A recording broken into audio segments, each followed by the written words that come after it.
I was terrified out there. Were you really? Yeah. You scared of MJ? Yeah. So the level of fear that he inspired in others was insane. These are 15 times Michael Jordan humiliated his opponents. Now, Michael Jordan's competitive nature is legendary, but what he did to this high school kid crossed into a whole different level of petty. Do you know who the best player in the game is? Me, Mars Blackman. Yo, Mars Blackman here. Yo, Mars Blackman here with the lattice lamp. Yo, it's the Michael Jordan Flight School. Learn how to increase your hang time. Learn how to dazzle defenses. But see, what OJ didn't understand was that Jordan's camp wasn't just about teaching fundamentals. It was about proving that nobody, and I mean nobody, could ever challenge the throne. During one of the scrimmages at the camp, Neil started getting hot and began running his mouth at Jordan in front of all the other campers. Now, most retired legends will laugh it off, but Jordan, nah, he took that personal. You know, I'm playing in my camp against OJ Mayo. He was a top high school kid coming out. In front of my camp, he starts this thing about, you can't guard me, you can't do this. You know, I got my campers here, so I can't really go where I want to go because of all my camp. And then he said, okay, now let me handle my business. He looked me in my face and said that. From this point on, it's a lesson. And from that point on, it was a lesson. He never won a game. I posted him up. Hit the famous fadeaway on me. And then he said, hey, young fella, let me tell you something. Look, dude, you may be the best high school player, but I'm the best player in the world. Now, if you think what happened to OJ Mayo was bad, imagine getting humiliated by the same person for literally 4 decades. That's exactly what happened to Patrick Ewing. And it all started before either of them even made it to the NBA. Back in 1982, Jordan and Ewing faced off in the NCAA championship game with everything on the line. North Carolina was down by 1 point with under 20 seconds left when Jordan got the ball. 18. Now, most freshmen were panicking in that moment, but Jordan was built different. He pulled up and hit the game-winning shot that not only won the championship, but also sent Patrick Ewing home devastated. And that was just the beginning of Ewing's nightmare. Once they both reached the NBA, Jordan made it his personal mission to torture Patrick Ewing every single chance he got. In 1991, Jordan dunked on Ewing so hard at Madison Square Garden with his tongue out that it became one of the most iconic images in basketball history. But here's the craziest part. Patrick Ewing retired in 2002 thinking he'd finally escaped Jordan's wrath. Wrong. He's been talking trash from the first day that I met him, and he still continued to talk trash, telling me that I have never beaten him when it counted. Even today, decades after both of them stopped playing, Jordan still talks trash to Ewing whenever they see each other. Even today, if I call him right now, he'll still be talking trash to me. Imagine getting roasted by the same person for over 40 years. That's a whole different level of holding grudges.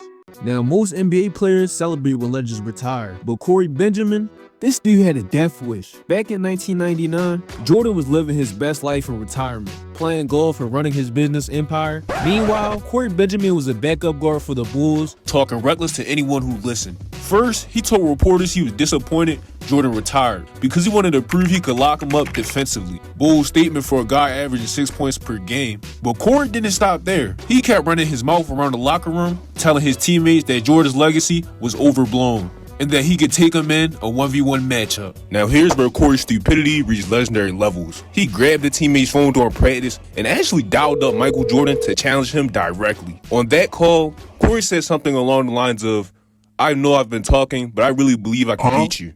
Corey hung up thinking there was no way the greatest player ever would waste his time on it. He even bragged about it to all his teammates, saying Jordan was too scared. Jordan's response was simple and terrifying. I'll see you Monday at practice. Corey hung up thinking there was no way the greatest player ever would waste his time on it. He even bragged about it to all his teammates, saying Jordan was too scared. But when Monday morning rolled around, the Bulls were stretching before practice, the gym doors swung open.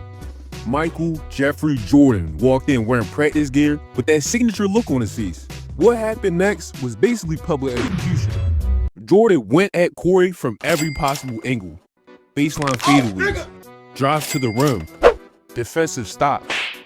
Everything, every time. Corey tried to score, Jordan was swatted away to force a miss. The entire Bulls roster watched in silence as their teammate got systematically dismantled by a man who hadn't played professional basketball in months. After Jordan finished destroying him, he walked up to the exhausted, humiliated Corey Benjamin and delivered one final message. Next time you want to call someone out,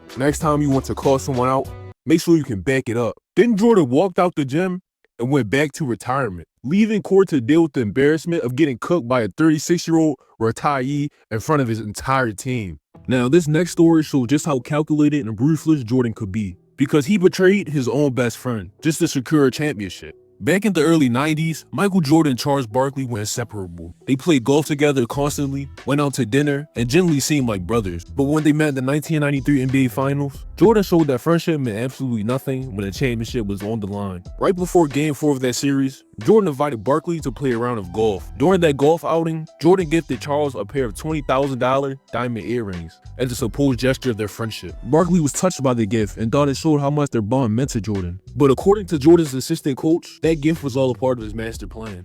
Jordan later admitted that the earrings were a strategic move to get inside Barkley's head. He told his coaching staff, "Charles won't get in my way the rest of the series. What's $20,000 to me? He thinks we're great friends. I hate that fat ass." But that strategy worked perfectly. The very next game, Jordan went absolutely nuclear and dropped 55 points on Barkley's Suns a few days later. Jordan eliminated Barkley from the playoffs and won his third championship, while Charles Barkley went home empty-handed, still wearing those diamond earrings from the man who just destroyed his title dreams. To this day, that moment represents one of the coldest betrayals in sports history. Jordan sacrificed a genuine friendship just to gain a mental edge in the finals. That's the type of win-at-all-costs mentality that separated Jordan from everyone else who ever played the game. If we're talking about Jordan holding grudges, nothing compares to what he did to Dikembe Mutombo. See, throughout the 90s, Jordan was dunking on everybody in the league, but there was one player he could never seem to poster, and that was the 7'2" shot blocking machine, Dikembe Mutombo. Every time Jordan tried to dunk on him, Mutombo would either block it or force him to change his shot. By 1997, Mutombo had been blocking Jordan for 6 straight years and decided it was his time to rub it in. During an interview, Mutombo looked into the camera and told Jordan, "You haven't dunked on me in 6 years." Mike, come on, man. You can't be for real. You haven't got me yet. Mike, don't even try it. You want me to go call Scotty? You have to call Scotty. I haven't got you recently. Yeah, I agree with that. You haven't got me in 6 years. One thing I just go ahead and say. Mutombo was laughing and talking all that trash, genuinely believing Jordan would never succeed. But just a couple months later, when they faced off in the playoffs, Jordan finally got his revenge. He drove to the basket, elevated over Mutombo's gigantic frame, and threw down one of the most disrespectful posters. Then, to add insult to injury, Jordan gave Mutombo his own signature finger wag right in his face. The crowd went absolutely insane. Not only did Jordan finally dunk on Mutombo after 6 years of trying, but he also eliminated him from the playoffs in the same game.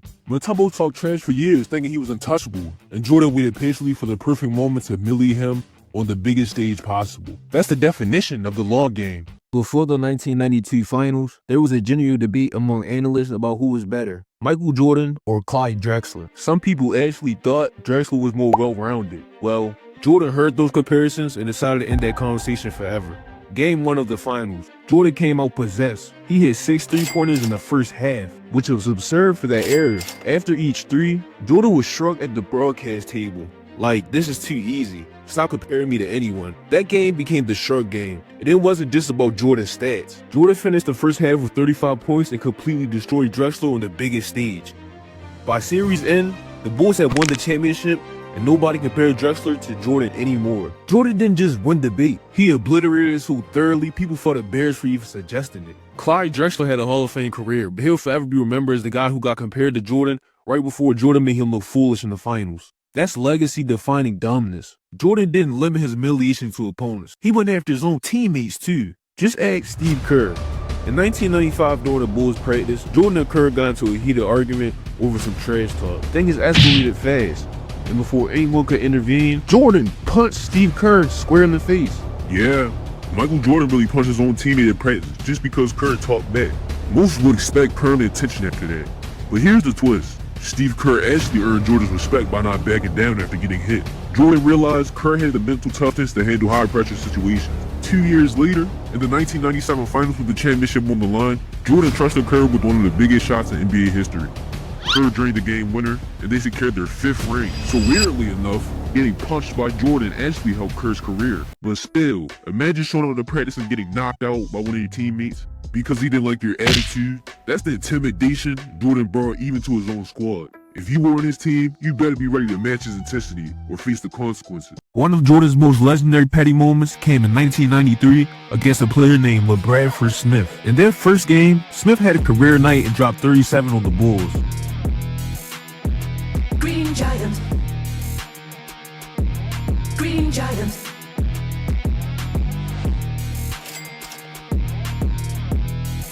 After the game, Smith walked past Jordan and said, "Nice game, Mike."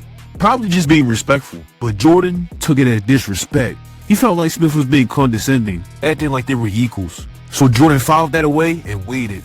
The very next night when they played again, Jordan walked out to Smith during the warm-ups and said, "Remember that 37 you had? Watch this." Oh, nigga!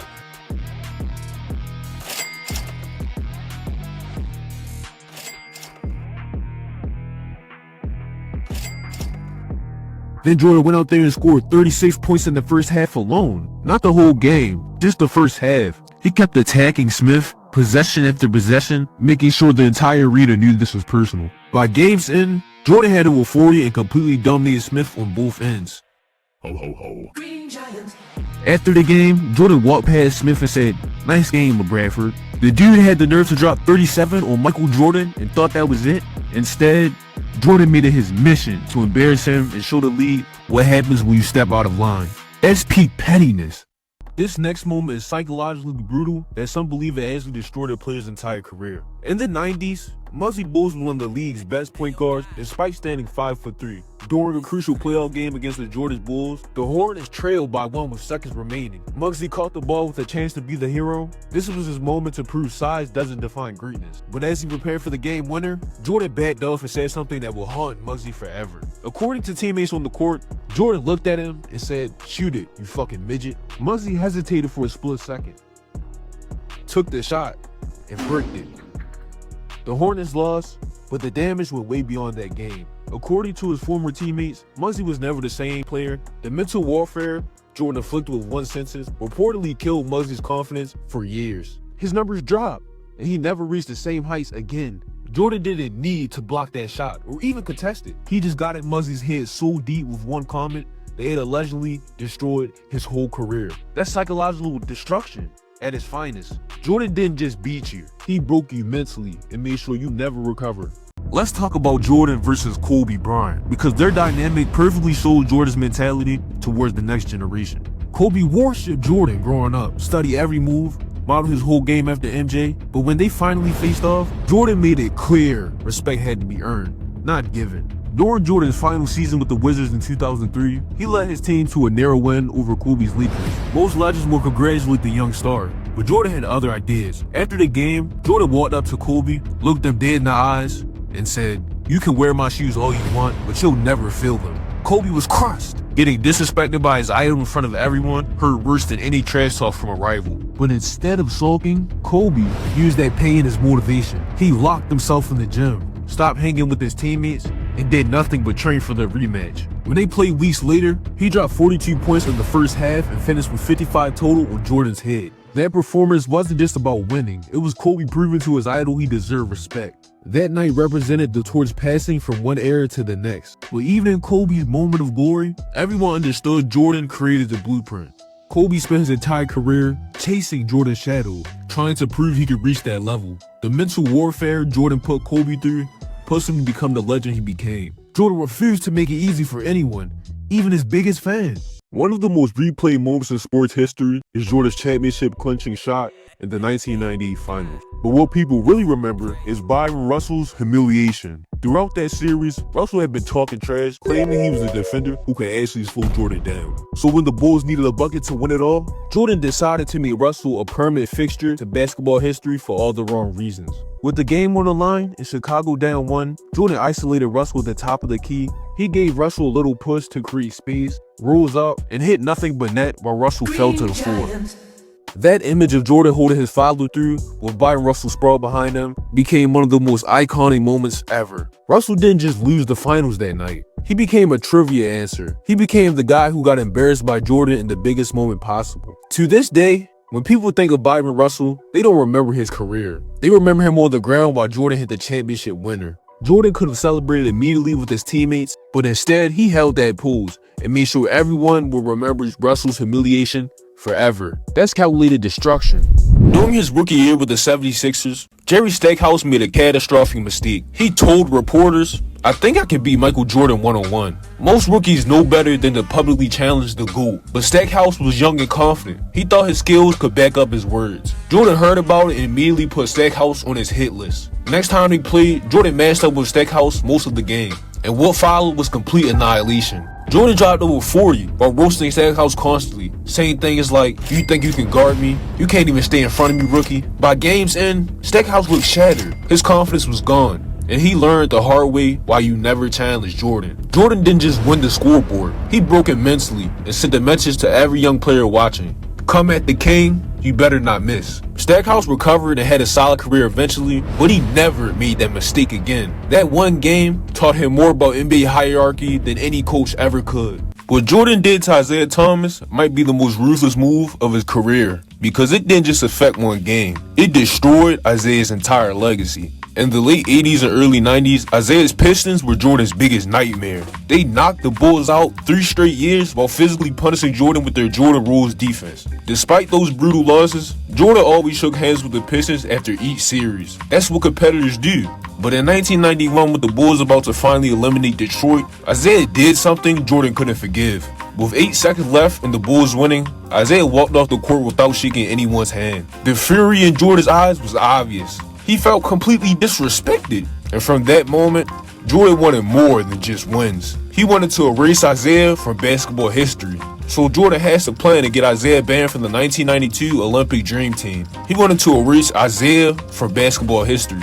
See, Jordan knew Team USA would do anything to secure him.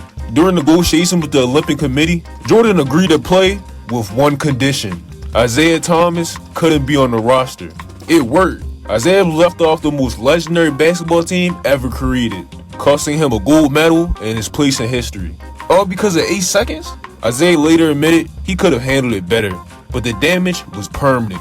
Jordan really ended a man's legacy over perceived disrespect. The #1 spot has to go to the 1997 Finals flu game, because Jordan didn't just beat the Utah Jazz, he destroyed their souls while barely able to stand. Going into Game 5, the series was tied 2-2, and Jordan was battling either flu or severe food poisoning. He looked terrible, pale, weak, barely able to walk. The Jazz thought they finally had their shot, home court advantage, sick opponent, momentum on their side. This should have been their game. But what happened became one of the most legendary performances in sports history. Despite being so sick that he could barely function, Jordan dropped 38 points and hit the game-winning 3 with under a minute left. Michael Jordan wasn't just a basketball player. He was a psychological assassin who made it his life's work to humiliate anyone who challenged him. From embarrassing teenagers in his own camp to ending careers with one sentence, Jordan's legacy goes beyond rings and records. It's about fear, intimidation, and making sure every opponent remembers exactly what happened when they stepped on his court. He didn't just want to beat you, he wanted to make sure you never forget the loss for as long as you live. The ruthless mentality separated him from every other great player in history.